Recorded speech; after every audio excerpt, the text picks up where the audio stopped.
The movie starts with the introduction of a man who has been eating chicken all his life, but one day he comes across a horrible truth. A woman serves him some chicken, and since the man is extremely hungry, he eats it without any questions and spits out the bones. But as he stares at the bones, he notices some patterns, so he tries to assemble them together. Shockingly, the bones make up a human hand, and its shape looks eerily familiar. When the man stares for a while, he notices that the middle finger is slightly bent, just like that of his son. It appears as if the man has eaten his own son's hand. Oh boy, been there. CEO of a large company. Mark has a very successful career now, but when he was a child, he was often beaten up by his violent father. Therefore, since Mark established his own, one day, when he gets the news that his father has died, he becomes slightly upset. Mark hated his father, and he doesn't want to go back to his hometown, but final respects, he reluctantly agrees. The next day, the couple and their 2 children, Sam himself flies the plane, showing that he has come a long way since he escaped his abusive father. On the way to their destination, the family stops at a gas station to refuel. When Mark goes inside the store, he notices some mysterious things, like human skulls, preserved animals, and insects for sale, most likely for black magic. This reminds Mark of his dark and ignorant childhood, so he rolls his eyes and walks up to the counter with a bag of chips. There, he notices the store owner sewing a mojo bag. Curious, he asks the store owner about it, and the latter replies that mojo bags can protect someone from black magic. He also suggests the family take some with them, but Mark, being an atheist, dismisses the theory as superstition and leaves. The family then continue to their final destination, and when Mark asks his children about the trip so far, they insult the place, making fun of the local black people. This infuriates Viora, and she gets into a verbal argument with Mark. Viora feels that Mark enables their behavior by not disciplining them. However, Mark quickly responds that he will never be like his abusive black father. After a while, it suddenly begins to rain, causing the plane to shudder violently. Mark tries his best to get them out of the situation, but the winds are so strong that he eventually loses control and crashes. The screen then blacks out, and Mark wakes up later with bruises all over his body in an unfamiliar room. He takes a look around and realizes that he is in the attic of someone's farmhouse. Suddenly, the homeowner gets him back on the bed, but Mark resists and asks her about his family. Miss Eloise, who is very strict and particular about everything, quickly giant son, Lewis. The 3 of them then try to calm Mark down, but when he tries to run away, Lewis picks him up and throws him on the bed like a rag doll. After this, Earl informs Mark that his plane crashed yesterday and that he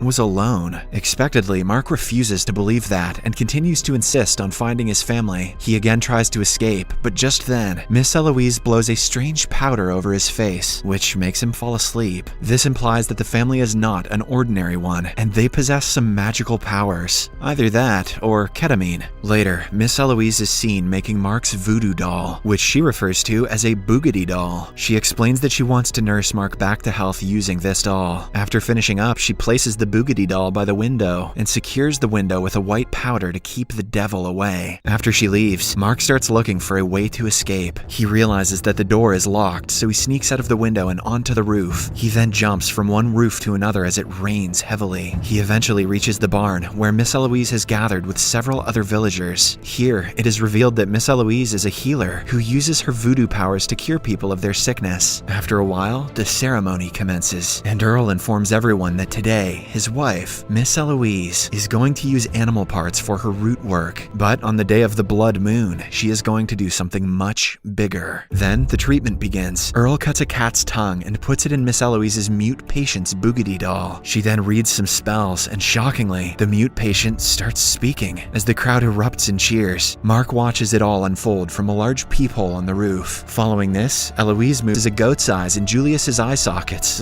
and begins chanting some spells. Lo and behold, Julius regains his eyesight and immediately points at Mark, who is peeking from the roof. Terrified, Mark quickly ducks, but Miss Eloise and her family rush to the attic to inspect. They eventually find him inside the room, but notice the open window and Mark's soaking wet body. Miss Eloise can tell that he had stepped out of his room. However, she lets it slide and asks him what he thought of her abilities. Expectedly, Mark doesn't believe in her methods, and instead, he compares her to his superstitious father. He feels that her treatments are psychosomatic, which which is a theory that if somebody believes in something desperately, it will physically become true. Miss Eloise is offended, and she poignantly retorts that people from her village believe in these treatments because they don't have access to good health care. Plus, those goat's eyes obviously did the trick. She then locks the window and door before leaving him alone. The next day, Mark wakes up to find a plate full of meat. He enjoys the dish prepared by Miss Eloise before apologizing to her for being rude the other day. She forgives him and goes to the kitchen to fetch Mark another plate, leaving the attic door open. Taking advantage of the opportunity, Mark quickly takes out the bell attached to the door so that it doesn't make noise when he tries to escape. After he finishes the food, Miss Eloise brings out some bones, explaining that they can tell one's future. She claims that these bones are telling her that on the day of the blood moon, Mark will get all the poison out of his body and meet his family. She then instructs him to throw the bones on the bed to learn more about his future. However, he refuses to participate, and Miss Eloise comments that Mark is just like her son Louis before she got him straight. After Miss Eloise leaves him with the bones, Mark becomes bored and starts assembling them. But to his horror, he realizes that it's a human hand. Moreover, it appears to be his son Tiden's hand, as it too has a broken middle finger. Because of the revelation, a terrified Mark throws up everything he consumed. He then uses his lock-picking skills to unlock the door and sneak out of the room. With his injured feet, Mark drags himself downstairs, but before he can escape, Miss Eloise's pet crow alerts her, prompting him to hide. She rushes to the attic to check up on her prisoner, but by that time, Mark has already escaped to the house. He runs into the woods and comes across the debris of the crashed plane. Inside, he sees the blood of his family, but no dead bodies. Mark then notices a hut nearby, but before he can investigate, he collapses on the ground from exhaustion. The next day, he again wakes up in Miss Eloise's attic and notices her leaving for the market with Earl from the window. Mark then removes the dressing from his feet, and to his horror, he finds a metal spike shoved there by Miss Eloise to keep him from healing and running away. With no other choice, he summons all his strength and courage to pull the nail out. He also tries his best to keep himself from screaming so that no one can sense his escape. After the painful ordeal, Mark again ventures out and notices 3 newly filled graves. Fearing they could belong to his wife and children, he frantically digs the grave, but it turns out that they're just the graves of sacrificed animals. Relieved, Mark heads to the barn where he finds a basement. Upon inspection, he comes across some of Miss Eloise's dark magic books and desecrated dead bodies. He goes through her books and learns that she is preparing him for the blood moon day for the Transference of Life spell. For this spell, a person's life is sacrificed to mend someone else's injuries. Although Mark is terrified, he soon regains his composure and turns the tables by using the magic books to make a new boogity doll for Miss Eloise. Shortly after, as he proceeds to return back to the room, he hears the sound of a phone ringing, and after some searching, eventually finds it. Mark then takes the phone back to his room but forgets to close the main door. When Miss Eloise returns, she notices the door and suspects that Mark has managed to get out once again. She immediately orders Louis to fetch the axe and rushes to the attic. Mark hears the approaching footsteps, so he reluctantly puts the spike back in his foot, which makes him wail in pain. After a while, the voodoo woman arrives. Fortunately, after inspecting his dressing, she doesn't find anything suspicious, so she lets him be. After she leaves, Mark calls 911, and a local policeman picks it up. Surprisingly, the cop reveals that his family came to the police station a week ago and reported him and Tiden missing. Mark controls his emotions and tells the officer that he has been held hostage by a certain Miss Eloise and Earl. The policeman recognizes the couple and promises to get there as soon as possible. A while later, he arrives outside the farmhouse and talks to Miss Eloise, while Mark removes the spike from his foot again. Unfortunately, this only enrages the woman, so she storms into the attic to punish Mark. She grabs his boogity doll and slams him on the bed. After this, she makes him lose his voice and wraps a thread around the boogity, effectively tying the real Mark up. After she leaves to meet the officer, Mark hops to the window, but he is unable to utter a word and alert the cop. Refusing to give up, Mark grabs the boogity doll and hops downstairs, but by then, the policeman has already left. Despite this, he slowly follows the cop and eventually catches up to him. After putting a thread in the boogity's mouth, Mark also gets his voice back. He then explains everything to the cop and asks him to drive away, but just when they reach a bit further, Mark realizes that the cop is friends with the voodoo couple, and he has again taken him back to the doomed house. It's a blood moon, and Mark is then dragged into the barn, where the villagers have gathered to witness his sacrifice. Viora, Simsara, and Tiden are also brought into the barn, much to Mark's shock. On one hand, he is relieved to see Tiden and the rest of his family alive, but they are unusually calm and quiet, seemingly under Miss Eloise's spell. After the ceremony begins, Miss Eloise blows her magic dust on Mark, making him fall asleep. He is then laid on the table as the villagers cheer with excitement. Miss Eloise plans to replace Earl's diseased heart with Mark's, so she proceeds to make an incision on his chest with a dagger. But suddenly, Mark wakes up, takes out the spike from his foot, and stabs Earl right through the heart, much to everyone's horror. He then gets up from the table, causing all the people, including Miss Eloise, to run out in fear. It turns out Mark had earlier replaced Miss Eloise's magic dust with something else, and therefore it didn't work. After the coast is clear, Mark approaches his family and uses the original magic dust on them. They soon come back to their real selves, but Mark is devastated to learn that Titan's hand has really been amputated. Next, Mark ambushes the policeman and steals his car. However, instead of leaving with his family, he returns to the barn. Meanwhile, Miss Eloise and the other villagers return with the giant, Lewis, and the latter storms into the barn to kill Mark. The two engage in a brutal fight, but Lewis easily gets the upper hand. But suddenly, he starts gasping for air and pukes a lot of water before dropping dead. To everyone's astonishment, Mark had drowned Lewis's Boogity doll. Furious, Miss Eloise screams and confronts him. She admits that he was smart for drowning Lewis's Boogity doll, but he can't do the same to her as she has hidden hers really well. She then proceeds to stab him, but Mark blows the magic dust over her face, causing her to freeze instantly. Surprisingly, he brings out her Boogity doll that he had made earlier and hammers it, sending the real Miss Eloise flying. The old woman's body knocks over a wooden pillar and the barn catches fire. Before leaving, Mark places some white powder on the door, which can supposedly keep the evil out. And since Miss Eloise is no less than a devil herself, she fails to cross the line, hence trapping her inside the fire. The other locals quickly confront Mark, but he threatens to use their Boogity dolls and makes them retreat. As the fire engulfs the barn, Mark returns to his family, and together they drive away from the village. The movie ends as Miss Eloise's original Boogity doll is shown in the basement, which appears to be completely fine. I don't quite understand the point of the racism at the beginning of this movie, but otherwise,